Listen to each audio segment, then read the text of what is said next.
Hello everyone, कैसे हैं आप सब। आप सभी का स्वागत है एजुकेशन पंडित चैनल में। इस चैनल में हम लोग आपके लिए डेली करंट अफेयर एक्सप्रेस लेके आते हैं, जिसमें उस दिन की नेशनल, इंटरनेशनल और इन्वायरमेंट रिलेटेड न्यूज़ का डिटेल्ड एनालिसिस किया जाता है। इसके अलावा कोई भी ऐसा ट्रेंडिंग टॉपिक या बर्निंग टॉपिक जो एग्जामिनेशन पॉइंट ऑफ व्यू से बहुत इंपॉर्टेंट है, उसका एक इन डेप्थ एनालिसिस भी एक अलग से वीडियो बना के किया जाता है। तो अभी तक हम लोग काफी सारी वीडियोस अपलोड कर चुके हैं, प्लीज आप उन वीडियोस को देखें। 10 सितंबर की नेशनल न्यूज ऑलरेडी अपलोड हो चुकी है, मैं उसका लिंक इसके डिस्क्रिप्शन बॉक्स में प्रोवाइड कर दूंगी, प्लीज जाके उसे देखिएगा। आज हम लोग यहाँ पे 10 सितंबर की इंटरनेशनल रिलेशंस रिलेटेड यानी कि आईआर से जुड़ी हुई न्यूज के ऊपर डिस्कशंस करेंगे। ये current affair news UPSC, SSC और इन मेंशन्ड एग्जाम्स के अलावा ऐसे जो भी एग्जाम्स हैं जिसमें करंट अफेयर रिलेटेड क्वेश्चंस पूछे जाते हैं, उन सभी के लिए इम्पोर्टेंट है। तो चलिए बिना टाइम वेस्ट किए हम बढ़ते हैं अपनी पहली न्यूज की तरफ। पहली न्यूज है रशिया के वैक्सीन रिलेटेड। रशिया ने इंडिया से हेल्प मांगी है कि जो उनका वैक्सीन का फेज 3 ट्रायल है, यानी स्पुतनिक का फेज 3 ट्रायल है, उसके मैन्युफैक्चर से रिलेटेड एंड ट्रायल से रिलेटेड।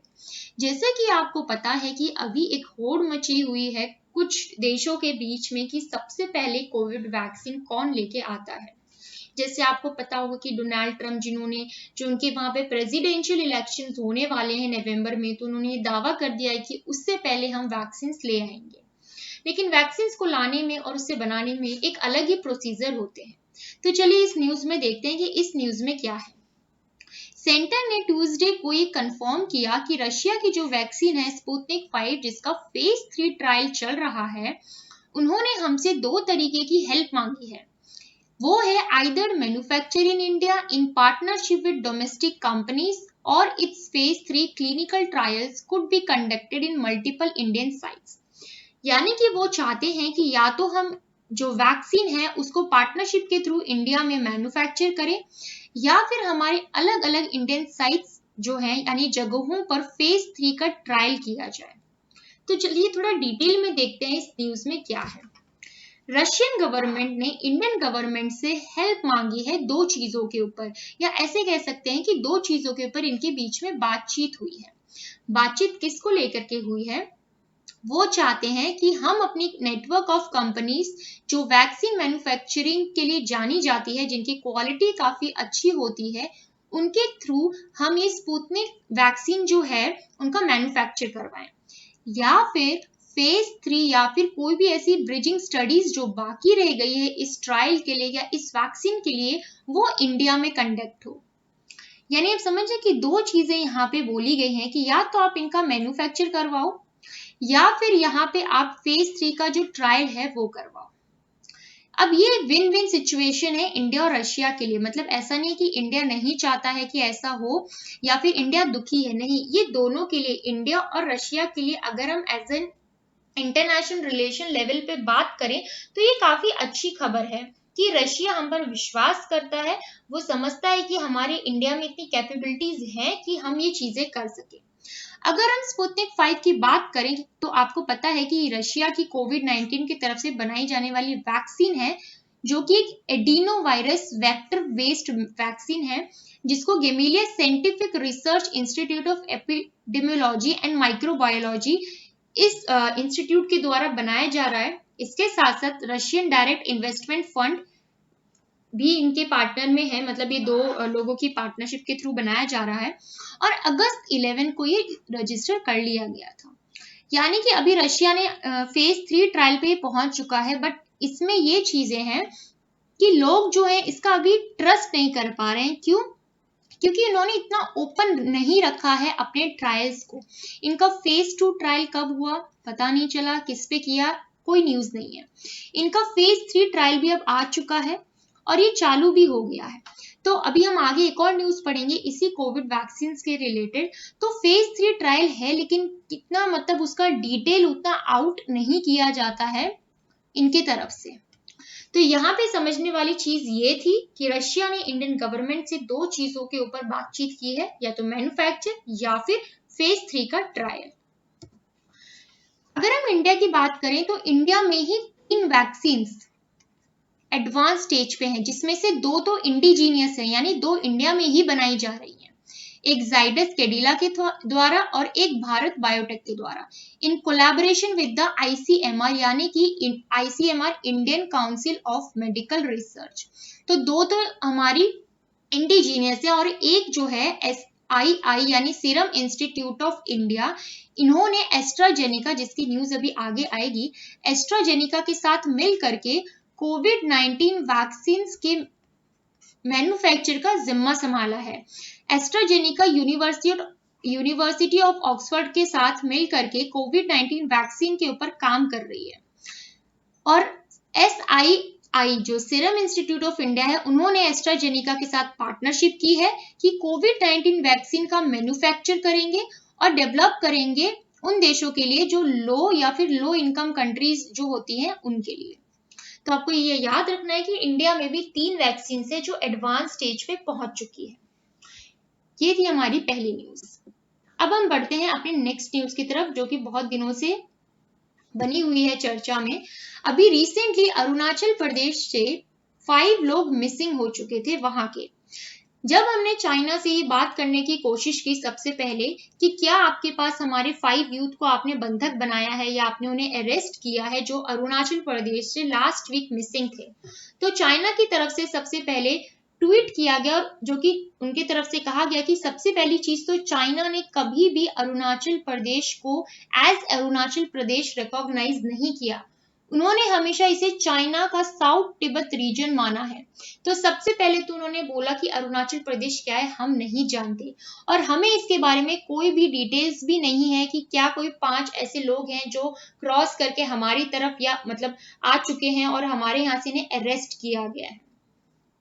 लेकिन उसके बाद जब इंडिया ने हॉटलाइन के थ्रू कांटेक्ट किया, तब चाइनीज आर्मी ने 8 सितंबर को ये कंफर्म किया कि हाँ, जो इंडियंस मिसिंग हैं वो हमारे पास हैं और हमने यहाँ पे उनको रखा हुआ है। क्योंकि लाइन ऑफ एक्चुअल कंट्रोल जो हमारा LAC है वो इतनी अच्छी तरीके से डीमार्केटेड नहीं है, इसकी वजह से कभी कभी लोग उस तरफ चले जाते हैं या थोड़ा सा उन्हें क्रॉस कर लेते हैं और जहाँ पे PLA people of liberation army के जो सोल्जर्स हैं जो चाइना के हैं वो इन्हें अरेस्ट कर लेते हैं या इन्हें बंदी बना लेते हैं।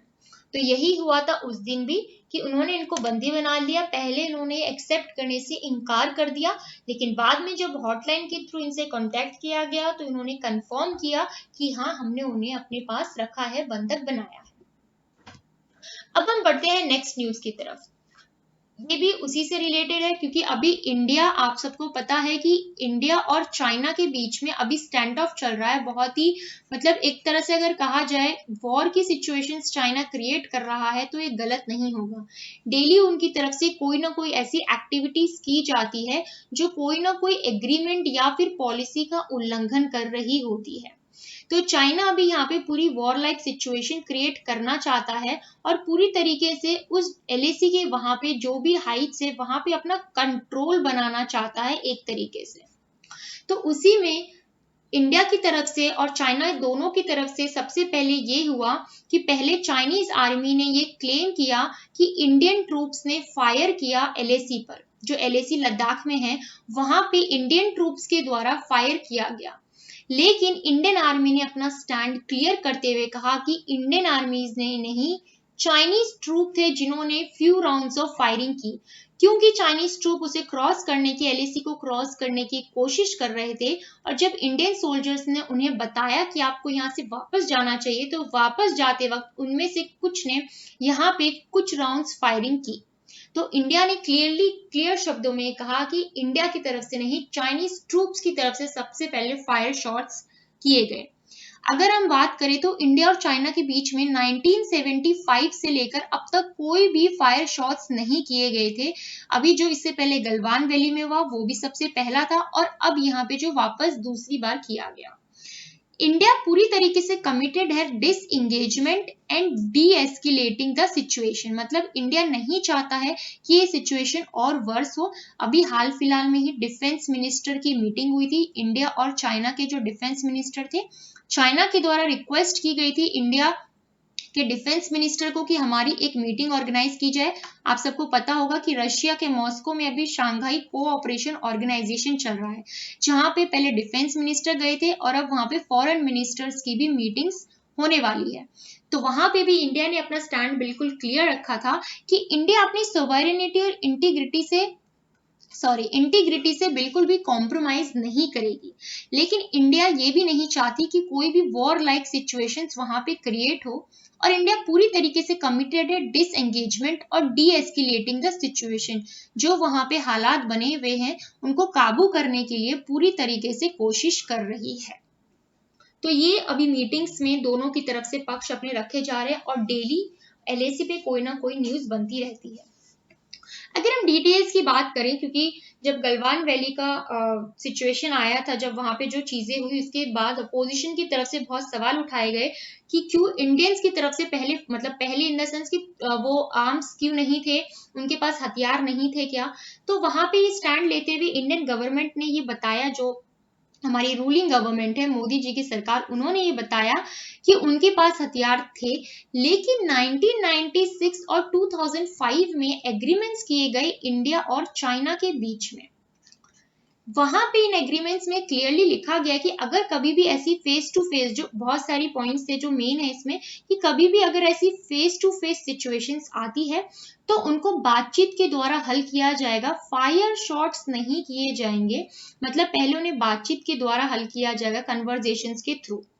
तो वहां पे इन एग्रीमेंट्स के द्वारा ये अलाउ नहीं किया जाता कि जब भी ऐसा कोई फेस ऑफ होता है तो फायर आर्म्स का यूज किया जाए। और यही सिचुएशन गलवान वैली में भी क्रिएट हुई थी, जब हमारे इंडियंस इस एग्रीमेंट के थ्रू तैयार नहीं थे कि ऐसा कुछ हो सकता है, और वहां से फायरिंग की गई थी। तो ये इश्यू था। अभी जो फायरिंग्स हो रही हैं वो 1962 वॉर के बाद लद्दाख में सबसे पहली बार है कि वहां से फायर शॉट्स किए गए हैं। No shots have been fired along the disputed boundary (LAC) between India and China since 1975 at the LAC in Arunachal Pradesh. तो यहाँ पे मतलब लद्दाख में 1962 वॉर के बाद से नहीं किया गया, और अरुणाचल प्रदेश में 1975 के बाद से कोई भी फायर शॉट्स नहीं किए गए। अब जो हो रहा है वो बहुत ही रीसेंट है।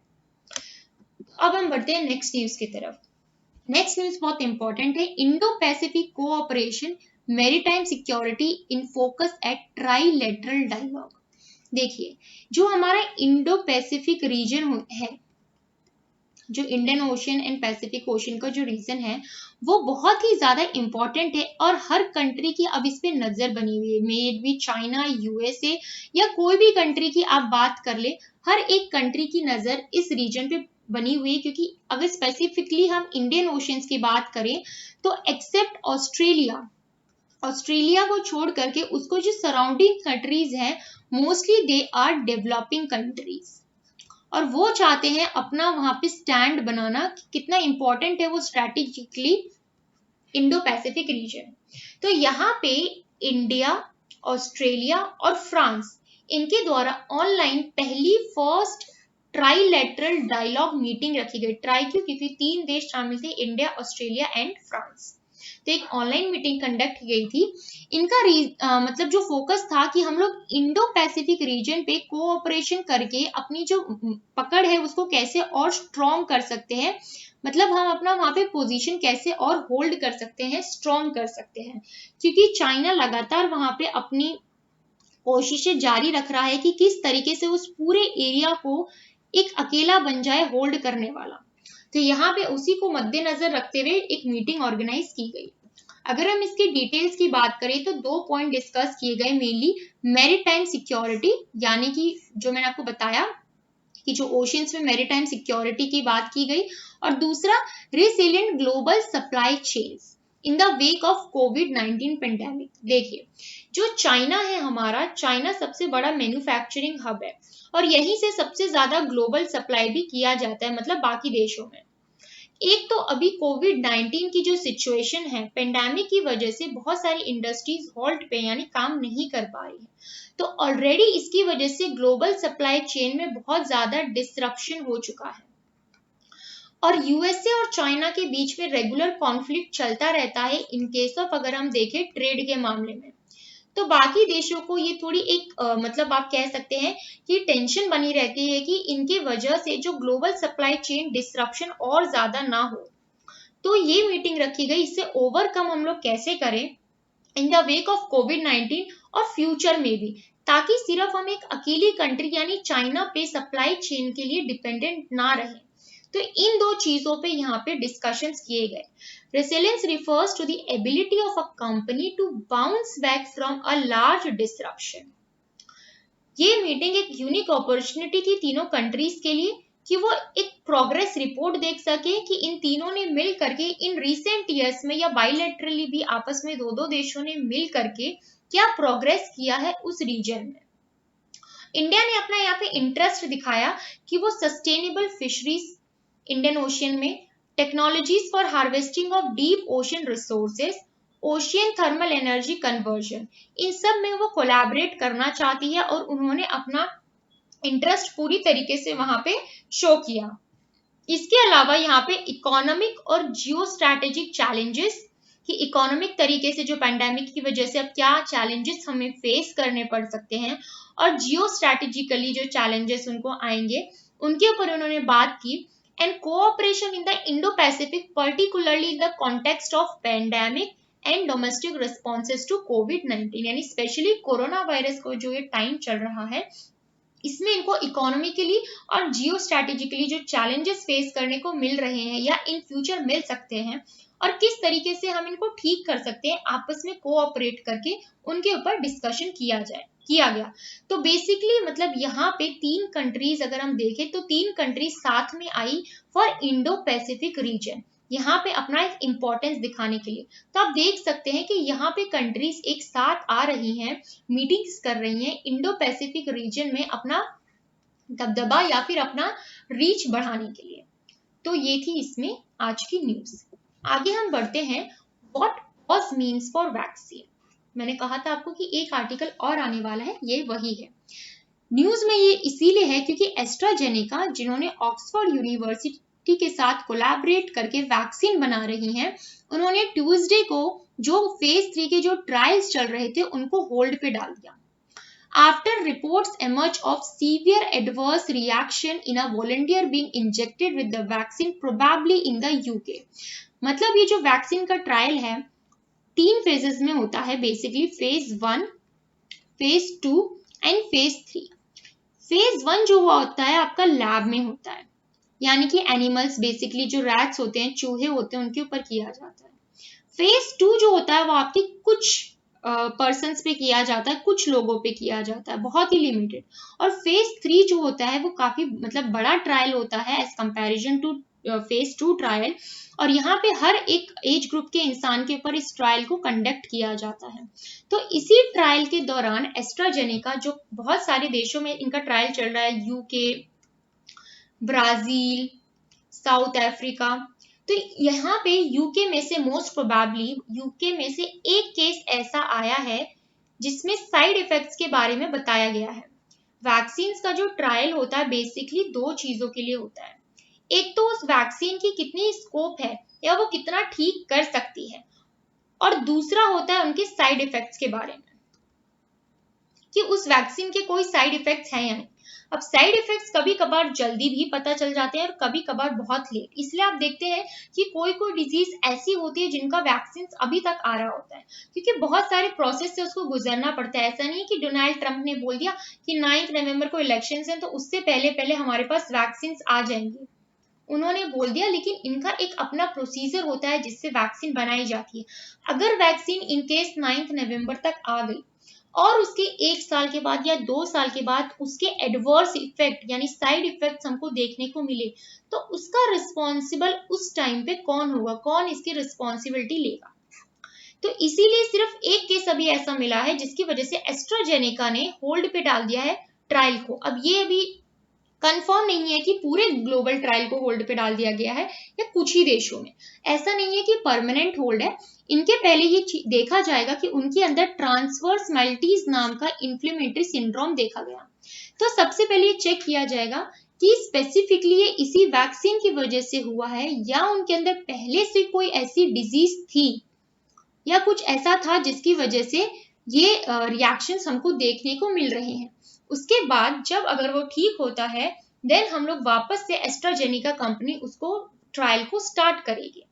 अब ये न्यूज में बेसिकली इसीलिए है कि मैंने आपको बताया था सीरम इंस्टीट्यूट ऑफ इंडिया ने एस्ट्राजेनिका के साथ कोलैबोरेशन किया है कि वो इंडिया में मैन्युफैक्चर करेगी वैक्सीन को for low and low income countries के लिए। तो यहाँ पे भी मिड और late stage human clinical trials हो रहे हैं इस वैक्सीन के लिए, वो स्पॉन्सर कर रही है। और हमारे यहाँ पे जो नाम है वो है कोविशील्ड वैक्सीन का। ये फर्स्ट जो सबसे पहली बार दी गई थी अगस्त 26 में। तो इंडिया से इसका क्या रिलेशन है? इंडिया से रिलेशन है कि डीजीसीआई ने सीरम इंस्टीट्यूट ऑफ इंडिया को एक शो कॉज नोटिस जारी किया और उन्होंने उससे ये पूछा कि जब एस्ट्राजेनिका ने ग्लोबल ट्रायल होल्ड पे डाल दिया है तो आपने अभी तक हमें क्यों नहीं बताया या ऐसा क्यों नहीं किया कि आपने भी उसको होल्ड पे डाल दिया। तो उसी के रिस्पॉन्स में एसआईआई ने बोला कि डीजीसीआई के जो भी इंस्ट्रक्शन कि फिलहाल अभी हमारे यहाँ पे, सबसे पहले उन्होंने कहा कि हमारे यहाँ पे अभी तक ऐसा कोई भी केस नहीं आया है, लेकिन फिर भी वो डीजीसीआई चाहे तो हम रोक सकते हैं क्योंकि वो उनके इंस्ट्रक्शंस को फॉलो करेगी और जो भी स्टैंडर्ड प्रोटोकॉल्स है उनके साथ ही वो वैक्सीन का ट्रायल करेगी। अगर हम एसआईआई की बात करें, सीरम इंस्टीट्यूट ऑफ इंडिया की, तो ये पुणे हेडक्वार्टर है इसका और ये वर्ल्ड का सबसे लार्जेस्ट मैन्युफैक्चरर है वैक्सीन का। अप्रोक्सीमेटली 1 बिलियन वैक्सीन ये प्रोड्यूस कर सकता है। तो ये सबसे बड़ा मैन्युफैक्चरर है वैक्सीन का, इसी के लिए इसको एस्ट्राजेनिका और यूनिवर्सिटी ऑफ ऑक्सफोर्ड के द्वारा ये कॉन्ट्रैक्ट मिला है कि लो और मिडिल इनकम कंट्रीज के लिए ये वैक्सीन को मैन्युफैक्चर करें। तो आई होप आपको ये न्यूज क्लियर हुआ होगा, मैंने काफी डिटेल में इसे समझाने का कोशिश किया। अब चलते हैं नेक्स्ट न्यूज की तरफ। नेक्स्ट न्यूज है कि इजराइल जो है in trade talks with India and China. Israel ने ये आशा जताई है कि इंडिया और चाइना के बीच में जो भी टेंशन्स चल रही हैं, जो भी स्टैंड ऑफ चल रहा है, वो जल्दी ही खत्म हो जाएगा या कम हो जाएगा। और क्योंकि इजराइल के लिए इंडिया एंड चाइना दोनों बहुत ज्यादा इंपॉर्टेंट है क्योंकि वो दोनों के साथ ट्रेड एग्रीमेंट के ऊपर बातचीत कर रही है। अगर हम थोड़ा डिटेल में जाएं तो एशिया में चाइना, हांगकांग और इंडिया ये इजराइल की सबसे बड़ी ट्रेडिंग पार्टनर्स हैं इन एशिया। ये आपको याद रखना है कि एशिया में इजराइल की जो सबसे बड़ी ट्रेडिंग पार्टनर्स हैं वो है चाइना, हांगकांग और इंडिया इजराइल की। अभी इंडिया और इजराइल के बीच में ट्रेड डील्स के ऊपर बातचीत चल रही है। ये बातचीत जो है अभी बहुत एडवांस स्टेज पे नहीं गई है, लेकिन हाँ 200 प्रोडक्ट्स की माना जा रहा है कि डिस्कशन चल रहा है कि इनका टैरिफ कम कर दिया जाएगा, that were of importance to both the countries. तो इंडिया और इजराइल का एक ट्रेडिंग डील ऑलरेडी टॉक्स में है। इसके अलावा इजराइल की साउथ कोरिया, चाइना और वियतनाम के साथ फ्री ट्रेड एग्रीमेंट के ऊपर बातचीत चल रही है। इजराइल की जो फॉरेन मिनिस्ट्री है उनकी तरफ से एशिया पैसिफिक डे को इनॉग्रेट किया गया अगस्त 2020 में, जहां पे 11 एशियन कंट्रीज डिजिटली साथ में आई जिसमें इंडिया भी शामिल थी। और यहाँ पे ट्रेड और इन्वेस्टमेंट को कैसे बढ़ावा देना है उसके ऊपर बातचीत की गई with the east as a key priority कोविड-19 के बाद। यानी कि यहाँ पे एशिया पैसिफिक डे मनाया गया 2020 में जिसमें 11 एशियन कंट्रीज थी। अब ध्यान रखना सिर्फ 11 एशियन कंट्रीज जिसमें इंडिया भी उसका हिस्सा थी और यहाँ पे बेसिकली ट्रेड और इन्वेस्टमेंट के ऊपर बात की गई। तो इस न्यूज में इंपॉर्टेंट ये था कि इजराइल जो है वो ये चाहती है बेसिकली कि जो इंडिया और चाइना के बीच में स्टैंड ऑफ चल रहा है वो कम हो जाए, क्योंकि इजराइल के लिए इंडिया भी इंपॉर्टेंट है और चाइना भी, अगर हम ट्रेड पॉइंट ऑफ व्यू से देखें। अब चलते हैं नेक्स्ट न्यूज की तरफ। आज के लिए हमारी इतनी ही न्यूज थी। अब अगर ये चैनल पसंद आ रहा है तो प्लीज इस चैनल को सब्सक्राइब करें, इस वीडियो को लाइक एंड शेयर करना ना भूलें और साथ ही बेल आइकन जरूर दबाएं। आगे आने वाले वीडियोस के इंस्टेंट नोटिफिकेशंस आपको मिलते रहेंगे। तब तक के लिए keep learning and have a good day.